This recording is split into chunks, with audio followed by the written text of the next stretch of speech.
Ryan Reynolds here from Mint Mobile. With the price of just about everything going up during inflation, we thought we'd bring our prices down. So to help us, we brought in a reverse auctioneer, which is apparently a thing. Mint Mobile Unlimited Premium Wireless. How to get 30, 30, bit to get 30, bit to get 20, 20, 20, bit to get 20, 20, bit to get 15, 15, 15, 15, just $15 a month? Sold! Give it a try at mintmobile.com/switch. $45 up front for 3 months plus taxes and fees. Promo rate for new customers for limited time. Unlimited more than 40 gigabytes per month. Slows full terms at mintmobile.com. The Two-Footed Podcast is brought to you by EPLindex.com and our presenting sponsor, Liberty Shield. Liberty Shield is a VPN provider.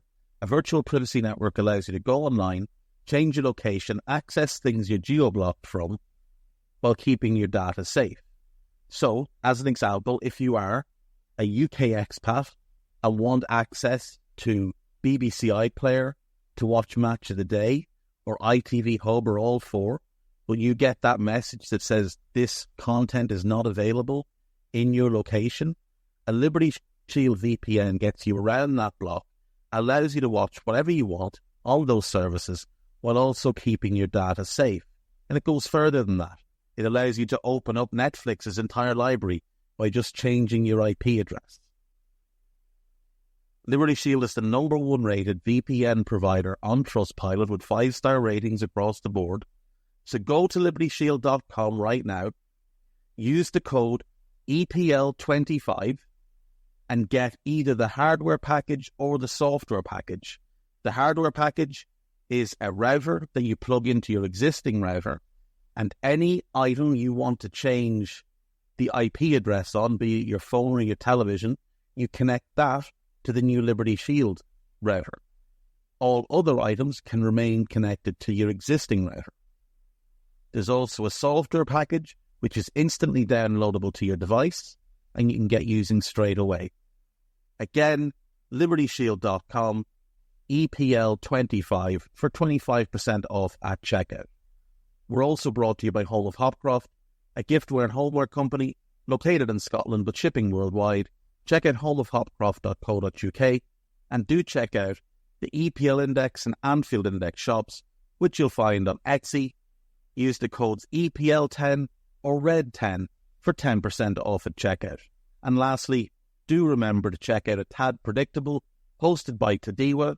That podcast is on this feed before every Premier League match week. And then the EPL Roundtable, hosted by Kevin DeVries, on its own EPL Roundtable feed. So just search EPL Roundtable in your podcast device. And that's out after every match week. Now, on with the show. What's good, boys and girls? Two-Footed Podcast. Today is Thursday. It is July the 4th. Happy Independence Day to all the good listeners in America. Weather update. The sun is out. It's not warm, but the sun is out, so that's decent. It is July the 4th, though, so a bit of warmth would be nice. Right. No Euros games to talk about. No Copa America from last night to talk about. We do have a Copa America game tonight. It is Argentina versus Ecuador. That is a 2 a.m. kickoff UK time. That game is in Houston and should be good. Hopefully Lionel Messi is fully fit and ready to go.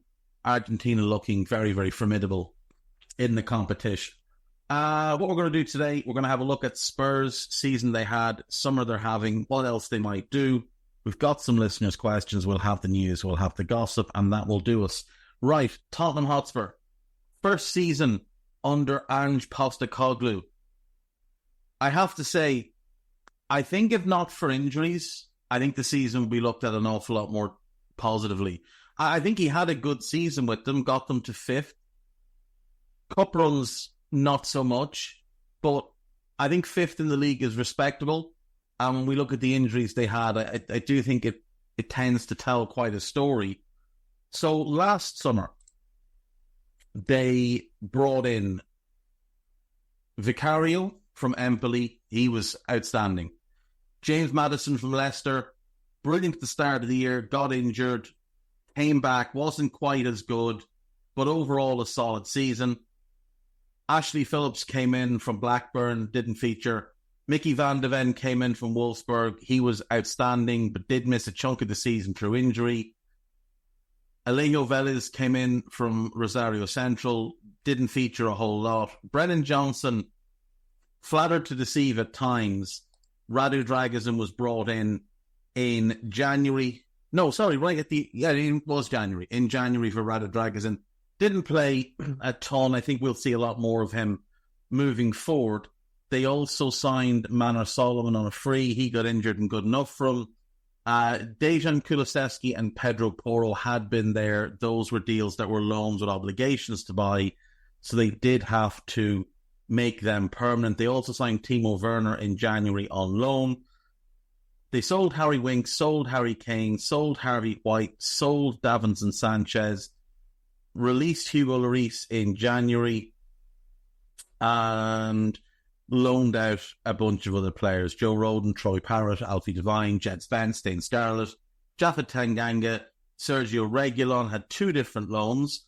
Ndombele was loaned and I believe is set to be released from the last year of his contract. They got rid of Eric Dyer in January, and Ivan Perisic left in January on loan till the end of the season, but his contract was to expire. So they were busy in the market in both windows, last summer and January. And to be fair, they put themselves in a really strong position. Now, what I would say is I think they held on to Harry Kane for too long. They waited until the 12th of August to sell him. That was a deal they could have had done 1st of July and would have given them more time to go and seek a suitable replacement. They had to go into last season without a recognised number 9. In the FA Cup, they beat Burnley 1-0 at home. Pedro Porro got the only goal of the game, and they lost to Manchester City 1-0 at home, a late Nathan Ake goal. In the EFL Cup, they went out at their first hurdle, which was the second round, a 1-1 draw with Spurs, and they lost on 1-1 draw with Fulham, rather, and they lost on penalties. When you look at the season, they started brilliantly, then they had that bad run when everybody got injured and suspended. That lasted 5 games. But when you look at the fixtures, it's not as bad as people made it out to be at the time. Then they had just a fairly standard run, but then they did collapse at the end of the season. But again, it's a case of looking at who they were playing. Overall, I think it's a pretty good year. So they begin with a 2-2 draw away to Brentford. They beat Manchester United 2-0 at home. They go to Bournemouth and win 2-0. They go to Burnley and win 5-2. Heung-min Son gets a hat-trick that day. They play really poorly against Sheffield United, but still managed to win the game 2-1 with 2 very, very late goals. The 98th minute and the 100th minute. Then they went to Arsenal. They outplayed Arsenal at the Emirates. Came away with a 2-2 draw, a game they should have won. Then they beat Liverpool 2-1. But that one comes with an asterisk because the Diaz goal, which was perfectly fine, was ruled out because PGMOL are incompetent. They went and beat Luton 1-0. They beat Fulham 2-0 at home, and they beat Crystal Palace 2-1 away from home. 10 games in, Tottenham Hotspur were top of the league. 8 wins, 2 draws. Playing really good football. Little too open at the back, but dynamite going forward. Then they play Spurs. They go 1-0 up through Kulusevski, and then everything falls apart. Romero gets sent off. Cole Palmer scores a penalty. Then Adoiji gets sent off. Van de Ven gets injured. Maddison gets injured. And then Nicholas Jackson scores a late hat-trick. Now, the 4-1 scoreline looks really bad, but 2 of those goals came in the 94th and 97th minute. And they played from the 33rd minute with 10 men. From the 55th minute with 9 men. They'd lost 2 other vital starters to injury. So while the scoreline looks bad, the circumstance of the game does explain it. Then they went to Wolves and they lost 2-1. Again, they were 1-0 up. Brennan Johnson had scored really early. They conceded in the 91st and 97th minute. So we start to see that they become susceptible late in games. Then they play Aston Villa, and again they go 1 up. Villa equalised just before half-time, and then Ollie Watkins scores the winner on the 61st minute. So that's 3 games in a row now where they've been ahead and lost. Then they play Manchester City. Again, they score early. Then they concede. Then they go 2-1 behind. They equalise, then they go 3-2 behind, and they equalise again. That shows good character. That's a little bit more like what I was expecting from Ange. Then they play West Ham. Again, they score early, but again, they throw away the win, and they end up losing 2-1. So you've got 4 defeats there out of 5 games. Look, a draw away with City is a really good result. The 4 defeats, 3 of them are at home. In all 4 of them, Tottenham go ahead and then throw it away.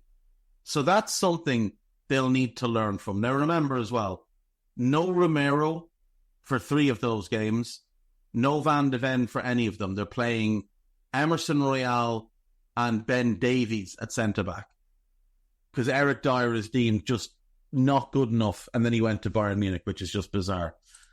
Then they bounced back by hammering Newcastle 4-1. They went and beat Nottingham Forest 2-0. They beat Everton 2-1.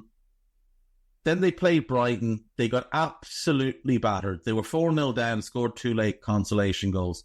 They got destroyed that day. Then they beat Bournemouth. They draw away to Manchester United. They beat Brentford. They draw away to Everton. They beat Brighton. Get revenge. Then they lose at home to Spurs. Sorry, they lose at home. They lose at home to Wolves. Excuse me. So they've lost to Wolves now twice this year. Then they beat Palace at home. They go to Villa Park and demolish Aston Villa. Beat them 4-0. It was 2-0 before McGinn got sent off. So that the red card didn't affect the outcome. Then they go and they get wiped off the pitch at Craven Cottage. They bounce back by beating Luton at home. They draw away with West Ham. They beat Forest at home, and then the wheels come off. Because at this point, they look a good bet to get 4th. The win over Forest put them above Villa. And they had a game in hand. They get destroyed up at Newcastle. Lose 4-0. They lose 3-2 at home to Arsenal. They were 3-0 down at half-time. They fought back. There's a lot of question marks over some of the officiating in that game. Then they lose at Chelsea 2-0. Then they lose at Anfield 4-2. They go 4-0 down, score 2 consolation goals. They weren't good that day. They beat Burnley 2-1. They lose at home to City 2-0. That's the game that City win the title in. And then they go to Sheffield United on the final day and win 3-0. If we look at who played, right, Vicario plays the whole season, and he was excellent. I know he conceded a lot of goals, but we'll get to what the defence was like in front of him. So their starting defence is Pedro Porro, Christian Romero, Mickey Van de Ven, and Destiny Udogie. But Porro played 35 games. Romero played 33, so he misses 5 games. Van de Ven misses 11, and Udogie misses 10. And the issue here is that the players they're bringing in for them are Emerson Royal and Ben Davies, who are not Premier League caliber players at this point in their careers. And it's basically those two to cover 4 because they sent Dyer away in January. They did bring in Dragozin, and he was able to play a bit more second half of the season. So it meant that Royal wasn't being used centre-back, and if there was only one centre-back out, Davies wasn't the one in, Dragozin would come in. But when you lose your centre-back and your left-back for 10, 11 games each, that's really, really tough. In midfield, Basuma was brilliant, and then he had a really tough second half of the year. He missed 11 games. Papa Matar played 34 games. Maddison missed 10 games. Bentancur missed a bunch of the season with an injury. When he came back, he was good. But Ollie Skip played 21 times, including some games at left back.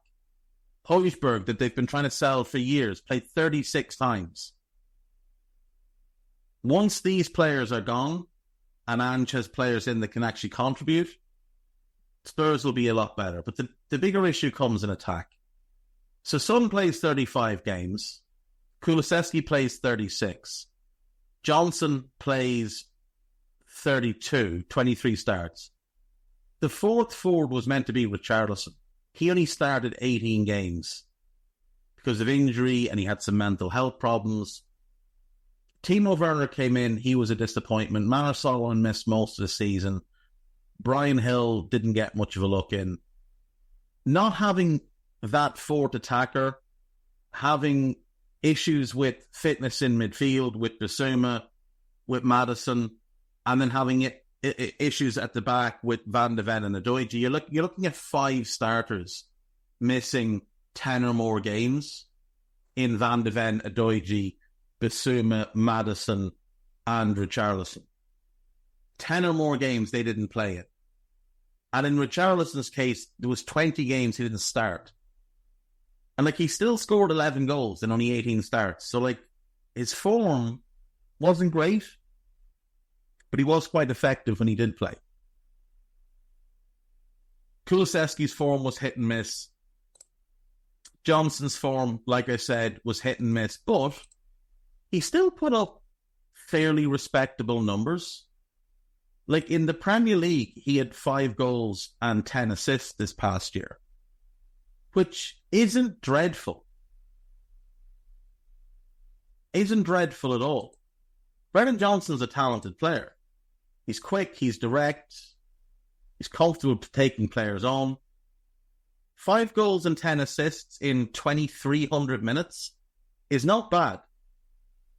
And they'll expect more from him this coming season. So overall, given what the previous couple of years for Spurs had been, where, they finish in 8th, they got top 4 that year under Conte when he took over in the November, but that was the season that started with Nuno in charge. The season before that, they'd finished 7th. That was the Mourinho year. The season before that was the Poch and Mourinho year. They finished 6th. They got 4th in 18-19. They also got the Champions League final. That's the last season, though, where you looked at Spurs as a real threat. They've been abject since. So I think for Ange, year 1, like at Celtic, year 1 was about indoctrination, getting the players used to playing how he wanted to play. And then in year 2, he starts to work out the kinks. He starts to iron out the issues. He makes them a little bit more solid. He adds some different variations to it. But year 1 is always the base year with him. It was the same thing at Celtic. And in year 2, even though year 1 they were great, year 2 they were even better.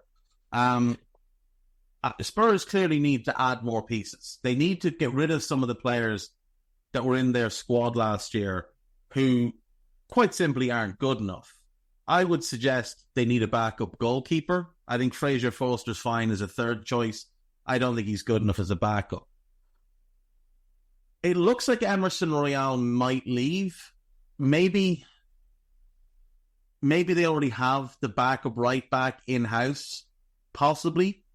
But Sessegnon's contract expired. I think they need to look and buy a backup left back, and they need one more depth piece at centre back because Dragusin is good, but they need a 4th. Now, maybe it'll be Ashley Phillips. He was very, very good and very highly regarded when he was at Blackburn, and he's still very young, so maybe it'll be him. But if not, they need to look to bring somebody in. Midfield, they're set. I mean, I would look to move out Skip. I would look to move out Højbjerg. I think I'd keep Lo Celso if I could. I do think he's a good player, and I do think he's useful. Bissouma's good. Papa Matar Sarr is going to be great. Maddison's very good. Bentancur is a good player. I'd look to move Skip and Højbjerg out the door. Because coming in the door for Spurs, they've got Archie Gray, who's just signed. Big money deal. Now, he might be the depth at right back as well as an option in midfield. That's very possible that that's what he'll be. You've also got Lucas Bergvall coming in, who he is only 18, doesn't turn 19 until February, but big talent by all accounts. They paid $8.5 million, and I think they're going to keep him around for the year and certainly have him as part of the squad. I think if he comes in with Gray, you can let the other two go. You don't need to do anything else in midfield. Spend your money on a depth centre-back, a depth left-back. Gray can maybe cover midfield and right-back. Go find a decent backup goalkeeper. And then go and buy a striker. Like, if we look at that line behind the striker, at the moment, you've got, I would say, Son and Werner for the left. Johnson and Kulusevski for the right. They're different options, but both good options. And then you've got Manor Solomon's other option for the left. Brennan Johnson can play on the left. So you're good on the wings. You don't need another winger. I know Son can play up front. They've got Richarlison. I think they'll look to sell Richarlison and bring in a striker. I think that's the move. Go and get yourself your number 9. Because in the 10 position, you've got Maddison, you've got Lo Celso, you've got Kulusevski. You don't need to do anything. I think that's pretty good for them, to be completely honest. I do think that's a good situation to be in. And they have Velez to come back as well. So that's another really good option in terms of a young striker. He's only 20 years of age, very highly regarded out of Rosario Central. I think it makes sense to sell Richarlison, go and buy a striker. If it's Ivan Toney, I think that could work. Sesko's obviously decided to stay where he is. I don't see Vlahovic as a real fit there. I think Toney's the one that makes sense. And they have been linked to a couple of others, but I think Toney's the one that really makes sense there. Because Isak's not going to be available, that kind of player. Ivan Toney makes all the sense for Spurs as a Harry Kane replacement. Bring him in, him with Maddison behind, Kulusevski or Johnson right, Son on the left, and then I would still say Basuma and Matar Sarr as the starting midfielders with a good crop behind them. Bentancur, Bergvall, Gray, Porro, Romero, Van de Ven, Udoji, Vicario and goal. Like, it is a good team. Is it a title-winning team? No. But it's the next step forward. It's that Champions League caliber team, without question. Go and get yourself Champions League football, and then, you can start to look for upgrades. But they're already doing well in terms of bringing in young players to develop who should reach a very, very high level. You've got Gray, you've got Bergvall, you've got Johnson, who I think has plenty more to go. You've got Luka Vuskovic, the Croatian centre-back, who's 17, due to arrive summer 2025. A lot of people think he's the best young centre-back in the world for his age, like the best 17-year-old centre-back in the world. Spurs paid $12 million for him. He's going on loan, or he's on loan, I think, in... Where's he on loan? Poland. Isn't it Poland he's on loan? Yeah. He's on loan in Poland for the the remainder of his time until he lands with Spurs. It just makes sense. It does just make sense to look at the long-term picture.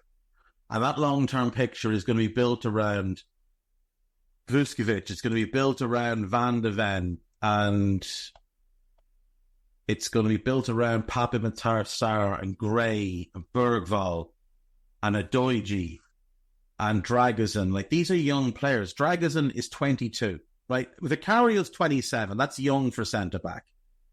Dragozin is 22. Romero's only 26. Oro's only 24. He'll 25 this year. Van de Ven's only 23. Adoiji turns 22 later this year. Matar Sarr is 22 later this year. Johnson is 24 next May. So he's only just turned 23. Bergvall doesn't turn 19, like I said, till February. Vuskovic doesn't turn 18 until February.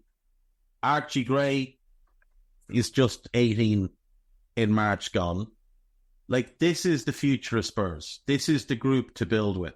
Even Ashley Phillips is just turned 19. Velez will turn 21 in September. Like, this is the group to keep the eye on. This is the group to build with.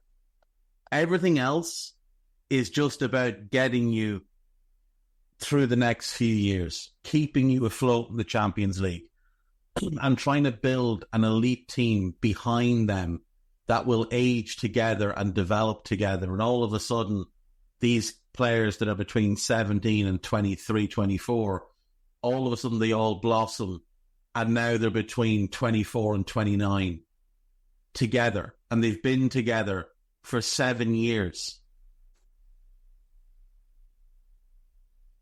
5 years. No, 7 years. 7 years. Yeah, I mean, I do think the future's pretty bright for Spurs. I love the manager. I love Ange. He's one of my favourite managers. I think style of football is great. I think as a person, he is outstanding. I love his interviews. I love his press conferences. There's a part of me that wishes he'd stayed with Celtic. I wish he was still at Celtic. But if he stayed at Celtic another year, I think he probably gets the Liverpool job this summer just gone. Which would have been incredible for me. And incredible for him as well, because he grew up a Liverpool fan. Yeah, I think Spurs should be very, very confident about the direction that they're heading in.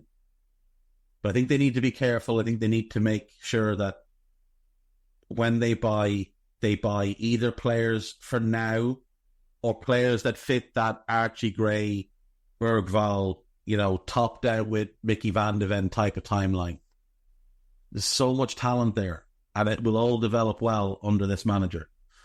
And I'll be back after the break. Ryan Reynolds here from Mint Mobile. With the price of just about everything going up during inflation, we thought we'd bring our prices down.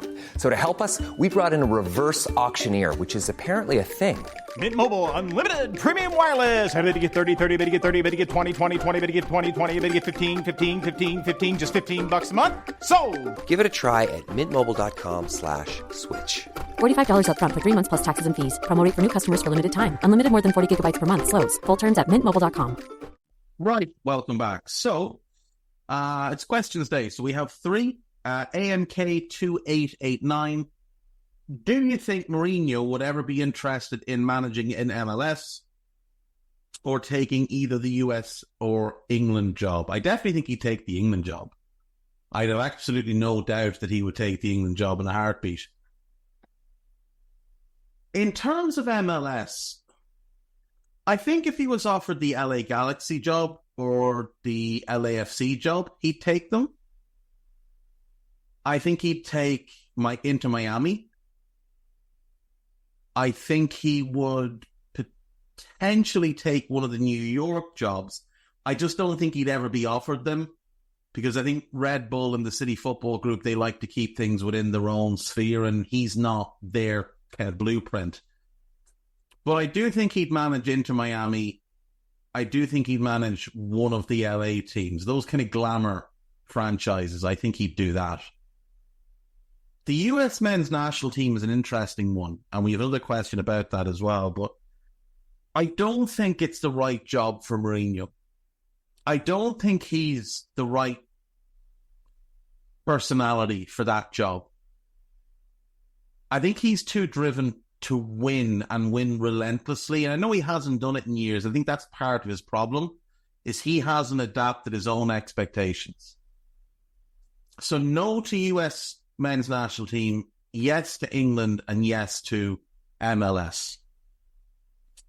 Matt JT, if Dave was sent to recruit Jurgen for US soccer with a blank check, what would his pitch be to get Jurgen to take over?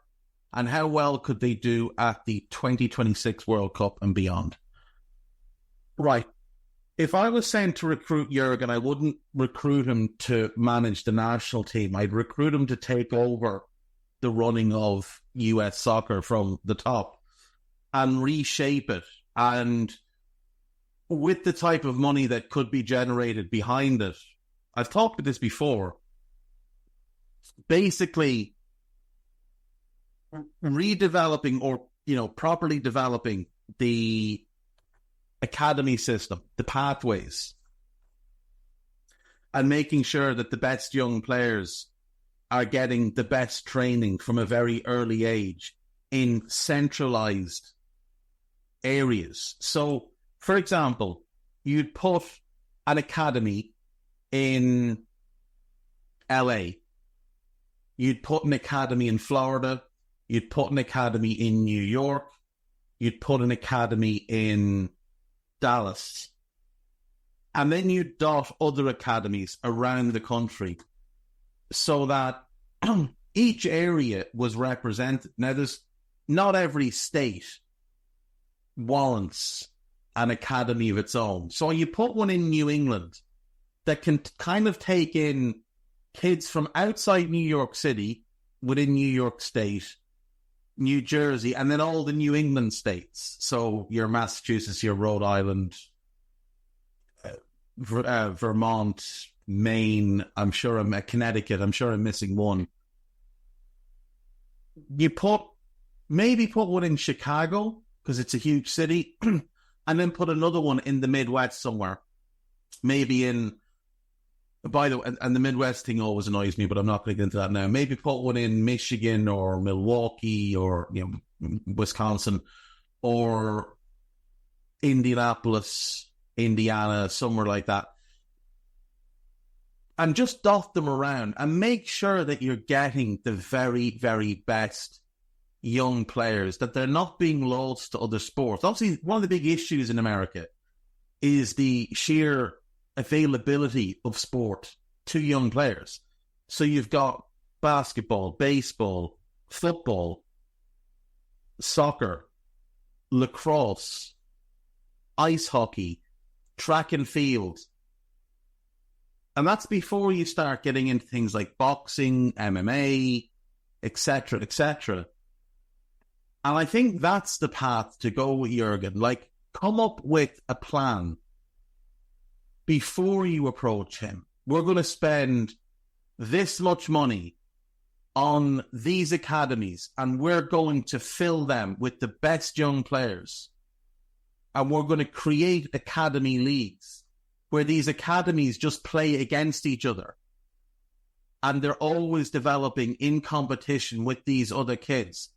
And those academies then can feed the college system. They can feed the MLS draft.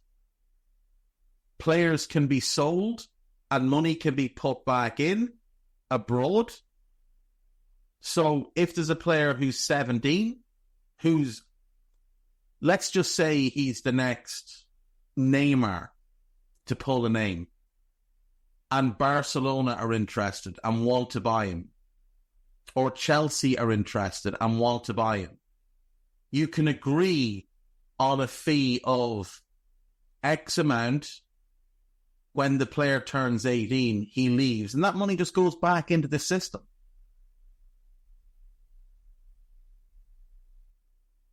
I think this is the way. I think Jurgen, something like that, I think would appeal to him.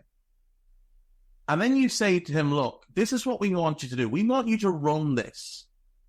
We want you to go and hire people that you trust to come in and help. But what we want you doing more than coaching players is we want you coaching coaches. We want you sharing your knowledge with the coaches that we have here. Setting up, different training methods than what we're currently using. And then you talk to him about the men's national team. Do you want to manage it? Do you want to oversee it? Do you want to be like a general manager of the US men's national team as well as head of whatever you want to call it, player development for the whole country? And you can appoint a head coach. Whoever you want, you can appoint. And they come in and they work to your direction. This is what I would approach him with, because I really do look at the US and think there's just so many talented players here. It's pretty criminal that they've been handed over to Greg Berhalter, who's not very good. Like, you look at the current national team that was picked for the Copa. Ricardo Pepi, Joe Scally, Yunus Musa, Gio Reyna, Malik Thielman, Johnny Cardoso, Folarin Balogun, Brendan Aronson, Chris Richards, Tyler Adams, Christian Pulisic, and Weston McKennie, all 25 and below. Even go to 26, you've got Anthony Robinson. Again, I'm not a huge fan, but decent player. Like, that's a really good core to start building with for the long haul. And then players that didn't make this squad. Slanina, like, he needs to be your goalkeeper of the future.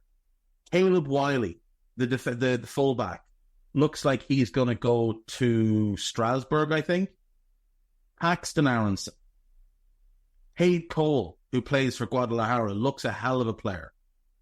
Kevin Paredes is a really good player. Jalen Neal, from what I've seen, looks talented.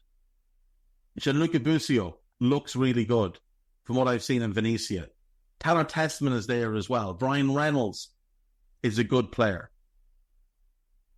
But the other thing I think with bringing in someone like Klopp is he can act as a mentor and a guide for a lot of these players and talk them through the potential pitfalls. Like, we've seen a lot of these young American players come to Europe a little bit too early, and it hasn't worked out for them. And it's set them back in their careers. And I think if they knew that by staying in the States, they were going to have, because I think this academy idea of mine, I think really could feed into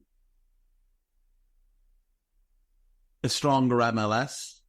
I really do. I believe fully it would feed into a stronger MLS. And if the MLS is strong, then there'll be more interest. If there's more interest, there's more money. If there's more money, you can pay the players more. The players can earn more. It means they might stay in the US those couple of years longer, get more development. If you've got elite development coaches, players will want to stick around and work with them. So I think Jurgen, I think Pep is the ideal guy to oversee this, but Jurgen's right up there. And I think if he was given the opportunity to do this, I think we'd see significant growth from the US men's national team. Even if he was just hired as the head coach of the USMNT, we would see great improvement. But I think there's a bigger picture that needs to be addressed here. Like, you've got a population well in excess of 300 million. You've got tens of millions of kids who are absolutely sport mad. You've got a very, very talented gene pool. There's no reason you shouldn't be one of the top 5 or 6 teams in the world. At this point, there's no excuse. Like, you're missing out on talent. You're not developing the talent you have. And the ones that they do get their way through, they're not being managed well at the national team level. I mean, look, top 6 might be aggressive. They should be top 10. They should be top 10. No question about it. They should be top 10, and they're just not. So I would pitch it to him coming in as basically a soccer czar. You're going to oversee everything. And up to and including the national team. You're going to provide guidance to all these academies that we're going to set up, these centralized systems. We're going to develop the very best players. We're going to find them all. We're going to develop them all. We're going to have the best coaches. We're going to develop them. We're going to make coaching licenses and badges accessible and affordable. We're going to make facilities accessible and affordable. And for each of those academies, you can have satellite academies. So say you've got an academy for New York City. Obviously, you're going to have to build it slightly outside New York because of, just space. But there's no reason you couldn't be putting, like, football pitches in the different boroughs. Even if it's 5-a-side pitches, even if it's those, the 3G AstroTurf cage type things, making them affordable and accessible and making sure that these kids aren't slipping through the cracks. I think Klopp would be great to oversee that. I think his personality as well, because he's so magnetic, I think he would draw in a lot of donors who'd be willing to put money in to help this thing get properly off the ground. I think he'd bring in companies as, not sponsors so much as long-term partners, taking the German view towards it. Like, you go and you sit down with Nike, right? They're your kit manufacturer. And you say to them, look, here's what we want to do. We're not going to leave you. You're the number one manufacturer in the US. But we want to do more in terms of branding opportunities. We want to do more in terms of marketing campaigns for men and women. Now, that's the thing. These academies I'm talking about would be for both, to make sure the best of the best are getting the way through. Look how good the US women's national team has been. It's been the best in the world for many, many years. Maybe not right now, but it has been for years. I know that men's game is stronger, but they were starting from a similar spot. There's no reason the men's team shouldn't be a lot higher on the totem pole right now. But what we want from you is, we don't want any more money, but we want branding. We want to push this more and more and more. So maybe even we give back a little bit of money to pay for more advertising. And we do this together. You go to the big American companies. You go to your Amazons, your Googles, and say, look, this is what we want to do. We're not asking you for money as such. We're asking you for partnership. We're asking you for exposure. We're asking you for space.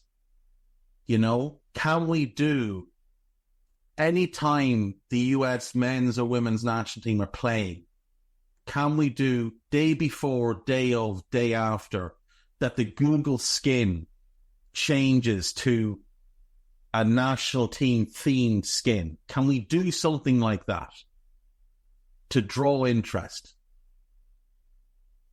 You go to your major networks and you say to them, look, we'll give you interviews with Klopp, because they're going to draw eyes.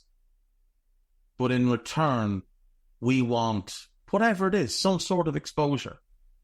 We'll give you an interview with Klopp, but in return, you also get 5 interviews with these 5 players, or these 6 players, 3 men, 3 women. But you have to run them at prime time. So they're getting all of that out of it, but you're getting the exposure out of it. because they've got to find a way to compete. They're never going to be able to compete with the NFL. They're not going to compete with the NBA. But I mean, the NHL, I think so. MLB, maybe. If you could grow soccer to be the third or fourth top sport in your country, like right now, what is it, 8 maybe, behind UFC, boxing, a few other things.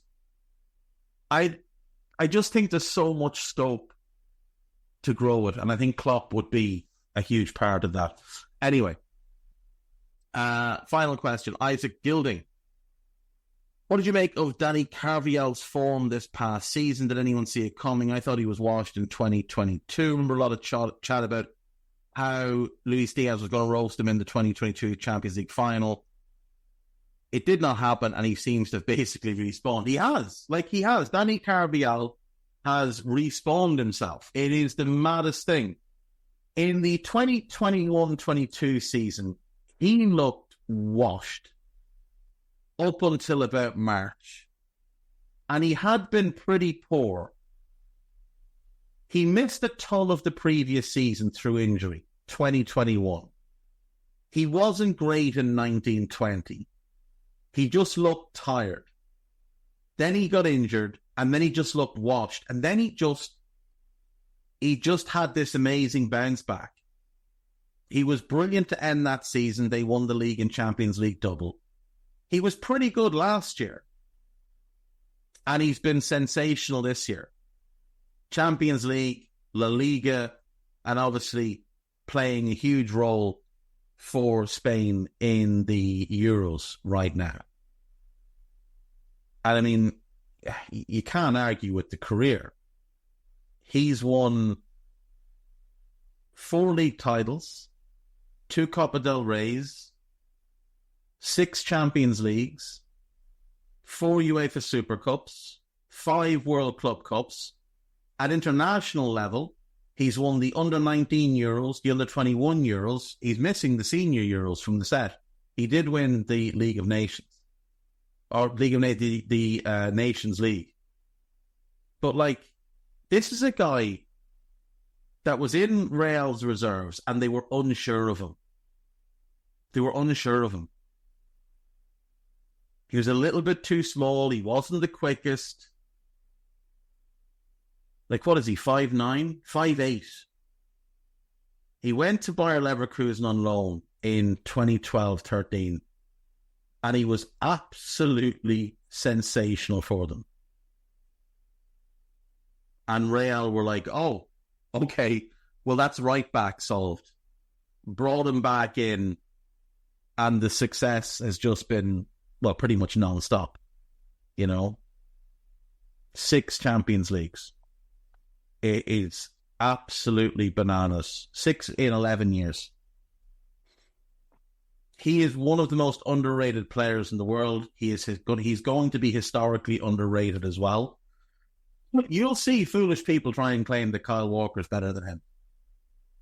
Other than running in a straight line faster than him, there's nothing Kyle Walker does better than Carvajal. He's a better 1v1 defender. He's a better help defender. He's a better cover defender. He's a better back post defender. He's a better stopper of crosses. He is better on his inside shoulder. He sweeps into the midfield a lot better. He's also much better on the ball as a passer, as a crosser. There's just...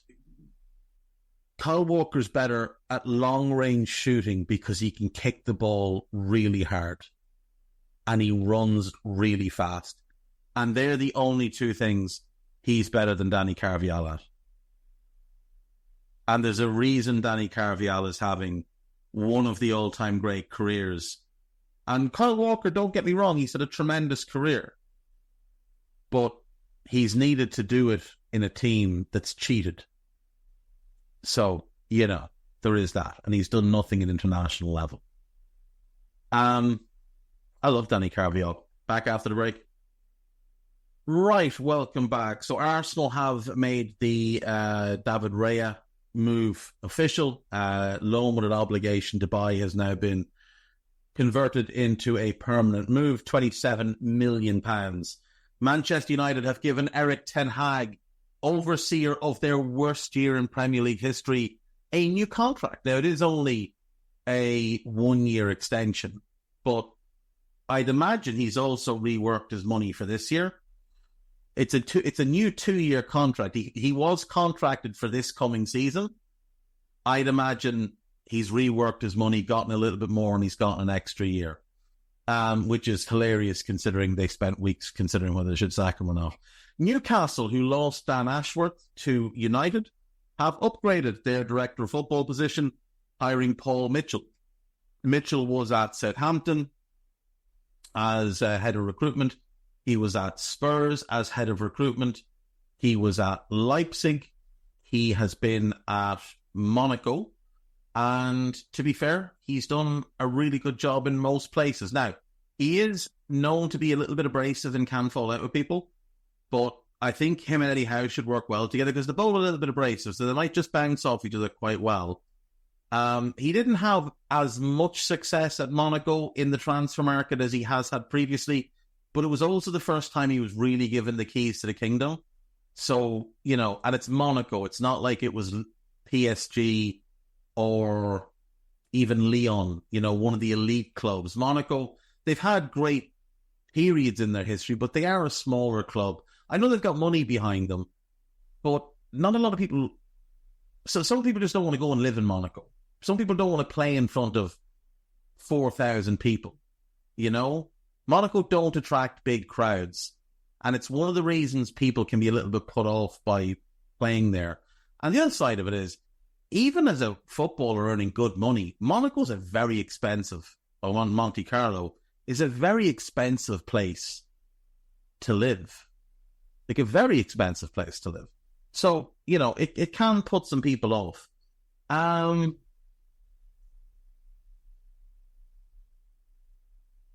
There's a really good piece that I'd like everybody to read on the BBC website. It's called Chasing the Ghost, a superstar struck down by lightning. It's written by a guy called Mike Henson, whose work I wasn't aware of.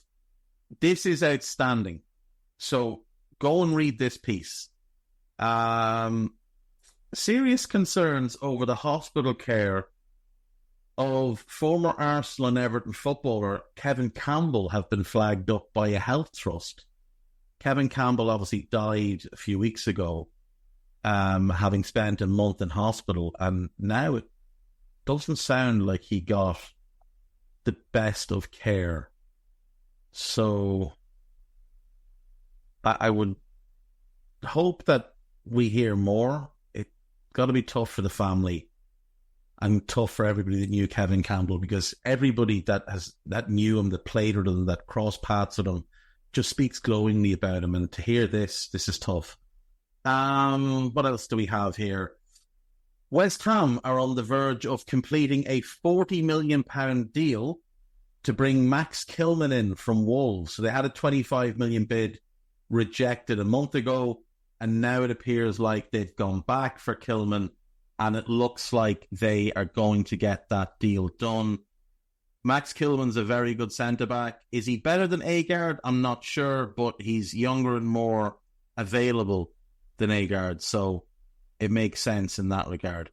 Ornstein has nothing for us. Does the spoof have anything for us? Anything new? I'm sure he's got 50 tweets since this morning. He has pinned his tweet about Ederson potentially leaving City to the top of his profile, so that one might be going again. Marseille have sent a formal bid to Boca Juniors for Ezequiel Fernandez. They added him to Ismail Kone. That would be a hell of a midfield pairing. Looks like he's got Kilman as well. Lenny Yoro keeps giving priority to Real Madrid, yada yada. Romano very much on the Madrid pay scale, we know that. Kaliba Kohli has agreed a personal deal with Leicester. He's a very talented young centre-back, came through at Atalanta.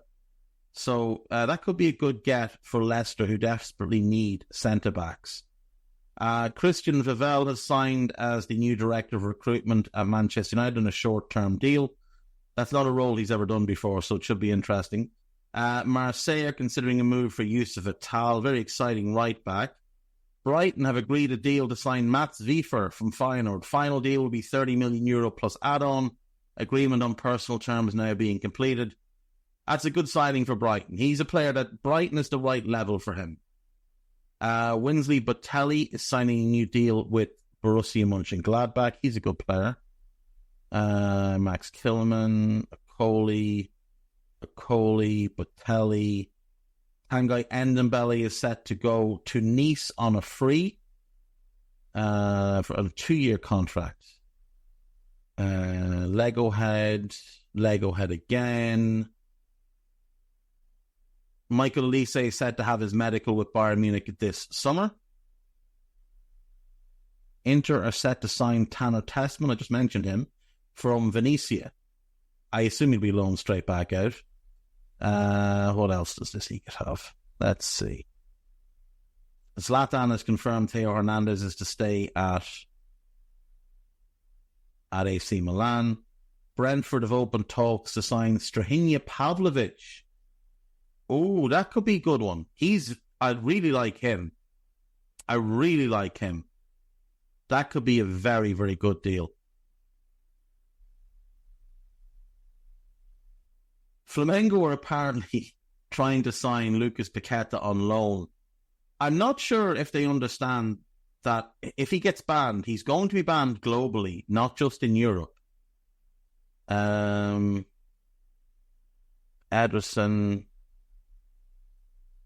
City's first goalkeeper if Ederson leaves will be Stefan Ortega. Definitely won't be. Yeah, okay. Right. On to our gossip then.